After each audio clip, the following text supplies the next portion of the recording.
जब ये कनेक्शन आपका पक्का हो जाता है इस सर्वव्यापी शक्ति के साथ पूरी तरह से, तब आपको निर्विकल्प समाधि की प्राप्ति होगी और इससे आप दुर्बल नहीं सबल हो जाते, क्योंकि आपकी शारीरिक जो कुछ भी व्यथाएं हैं वो ठीक हो जाती। ये बात बिल्कुल सही है कि जो लोग एक बार सहज में आए वो बीमारी से छुटकारा पा गए और बाद में बीमार नहीं हुए। ये बात बिल्कुल सही। और ऐसी ऐसी बीमारियां जिसका इलाज डॉक्टर लोग कर ही नहीं सकते। इसका मतलब नहीं है कि सब डॉक्टरों के पेट पर पैर आएगा, ये कभी नहीं, क्योंकि अधिकतर जो रईस लोग होते हैं बहुत ज्यादा, वो डॉक्टरों के ही पास जाएंगे ना। उनके पास पैसा होता है तो वो डॉक्टर खरीद सकते हैं, मुझे तो खरीद नहीं सकते। लेकिन कुछ रईस लोग भी आते हैं। मानसिक स्थिति बहुत लोगों को खराब है। आजकल एक बीमारी चली है स्ट्रेस, जो देखो उसे स्ट्रेस। स्ट्रेस क्यों होता है? क्योंकि आप जब कार्यान्वित होते हैं तो आपके अंदर अहम भाव बढ़ता है और वो सर पे छा जाता है एक शिरस्त्राण जैसी यहाँ पर।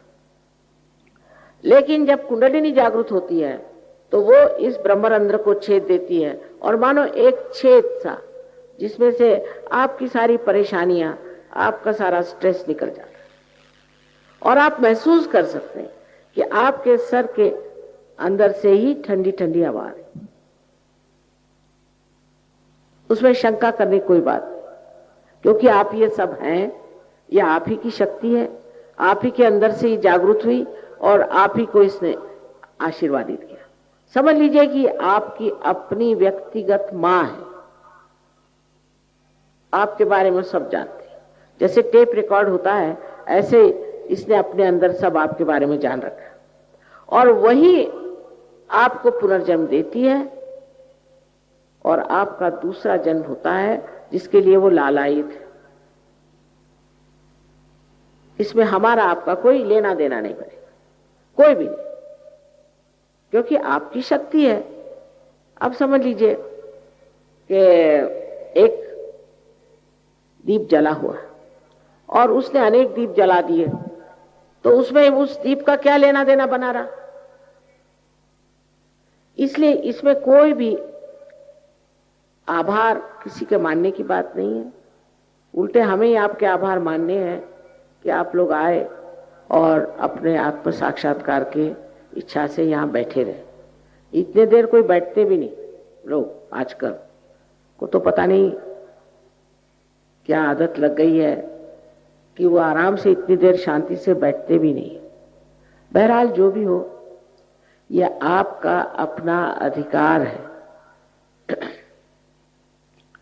और फिर सबसे बड़ी बात जो होती है कि आपकी आध्यात्मिक उन्नति। आध्यात्मिक उन्नति का मतलब यह है कि आप एक बहुत ऊंचे दर्जे के इंसान हो जाते हैं। आपके हाथों में अनेक शक्तियां दौड़ने लग जाती हैं। आप भी लोगों को पार करा सकते हैं और आप भी लोगों को रियलाइजेशन दे सकते हैं। इसके लिए जरूरी नहीं है कि आप कुछ रुपया खर्च करें या कुछ करें। सिर्फ एक बात है कि थोड़ी नम्रता जरूर होनी चाहिए। अब हमारे जो जहां पर ये लोग प्रोग्राम वगैरह करते हैं, बहुत सर्वसाधारण तरह की जगह है। उसमें क्योंकि हम लोग पैसा ऐसा लेते नहीं ना,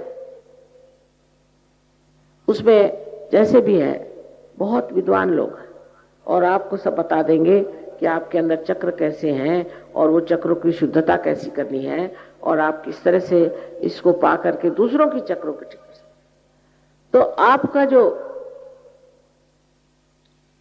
नया आयाम आता है उसे कहते हैं सामूहिक चेतना, कलेक्टिव कॉन्शियसनेस।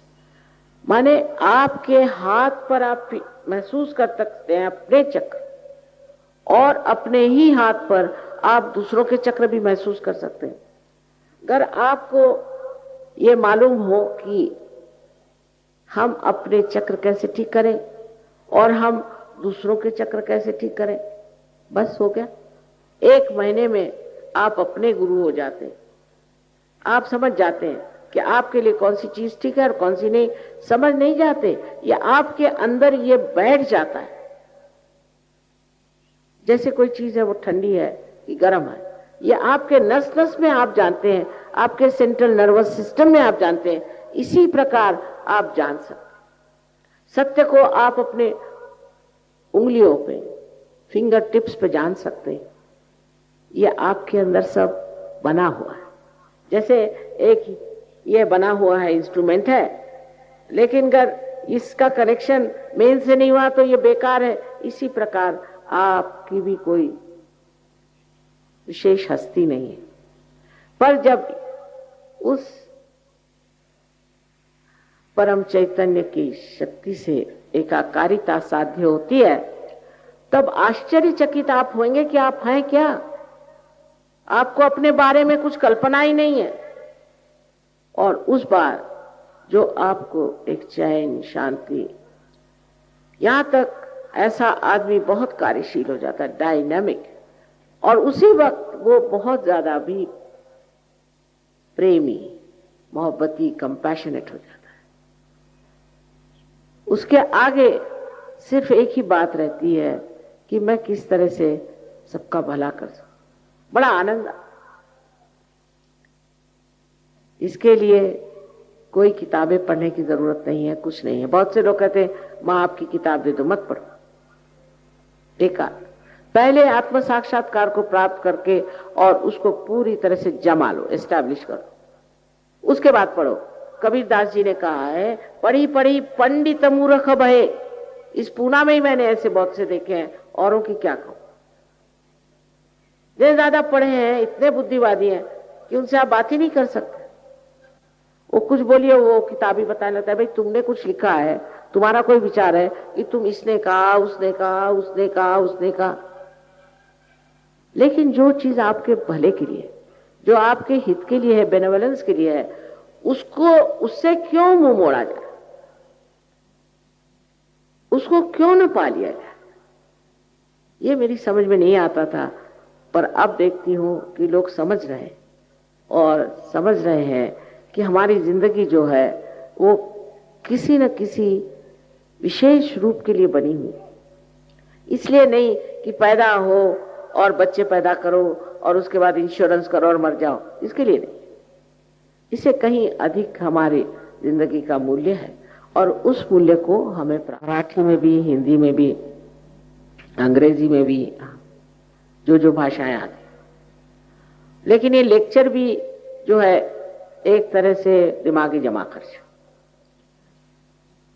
जब तक आप उस परम तत्व को प्राप्त नहीं करते, तब तक सब बेकार। इसलिए आप अपने अंदर ये इच्छा रखें, शुद्ध इच्छा इस वक्त रखें। एक ही है शुद्ध इच्छा, बाकी तो अशुद्ध है। क्योंकि कोई सी भी इच्छा करो, आज किसी ने इच्छा करी कि मैं एक मोटर खरीदी मोटर, कुछ नहीं, फिर मुझे घर चाहिए, फिर घर मिल गया तो अब मुझे एरोप्लेन चाहिए, एरोप्लेन नहीं तो फलाना चाहिए। वो अंत ही नहीं होता। इसका मतलब आपकी जो इच्छा थी नहीं, वो आपकी इच्छा ही पूरी नहीं होती। इकोनॉमिक्स में कहा जाता है ना कि wants are not satiable in general, वही बात है। तो वो कौन सी वांट है, वो कौन सी डिजायर है जो संतुष्ट होती है? वो शुद्ध इच्छा, इस परम चैतन्य से हमारी एकाकारिता साध्य। और फिर उसके बाद स्वयं आप देखिएगा कि जिसे हम चमत्कार कहते हैं, हजारों चमत्कार होंगे।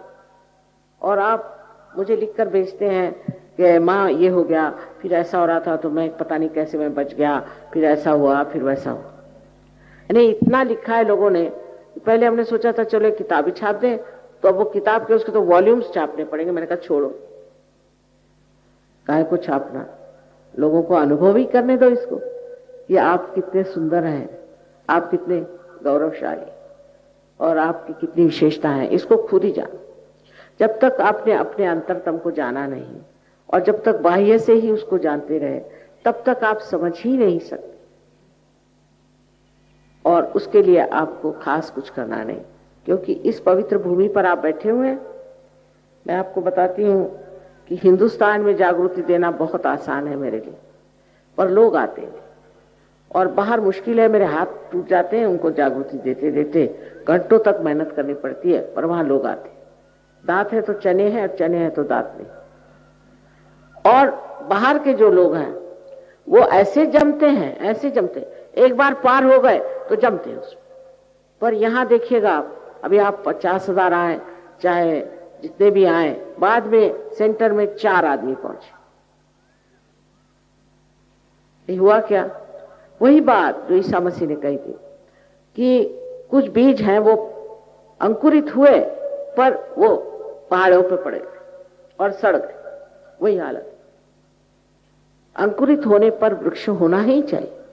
आप जितनी अपनी इज्जत करेंगे, अपने आत्म साक्षात्कार का अनुभव गहराई से पाना चाहेंगे, उतनी ही आपकी वृद्धि होगी और आपके सारे लाभ हो सकते हैं।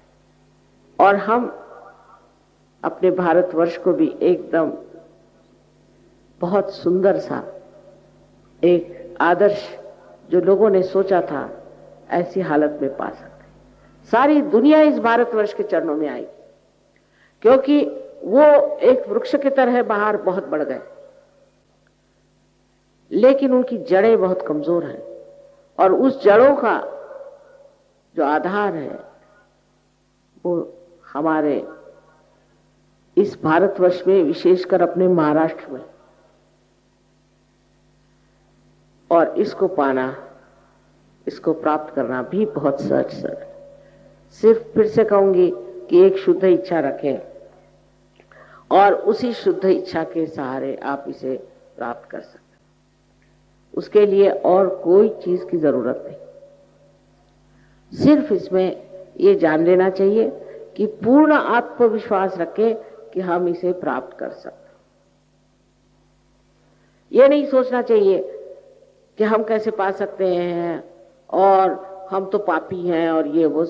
इस वक्त आप कोई पापी वापी नहीं है। इस क्षण अपना जो कुछ भी भूतकाल है, पास्ट है, उसे एकदम भुला दीजिए। इस वक्त आपको प्राप्त होना है वो चीज जिसके लिए आप इस संसार में आए। और ये सब धारणाएं दिमाग से निकाल, जो आपको समझाते हैं कि आप पापी हैं वगैरह, सोच लीजिए वही पापी होंगे। आपको अपने प्रति गौरव और आदर होना चाहिए। कुछ भी हो, कुछ भी किया हो, आपको पता होना चाहिए कि परम चैतन्य जो है ये क्षमा का सागर है। सबसे ज्यादा ये क्षमा का सागर है। ऐसे तो ये ज्ञान का सागर है, ऐसे ये प्रेम का सागर है, लेकिन सबसे ज्यादा ये क्षमा का सागर। और इसलिए आपका कोई भी गुनाह ऐसा नहीं है जो ये क्षमा नहीं कर सकता और अपने अंदर पूरी तरह से नष्ट नहीं कर सकता। इसलिए आप कृपया ये जान लीजिए कि अपने प्रति एक प्रसन्न चित्त रहना चाहिए इस वक्त।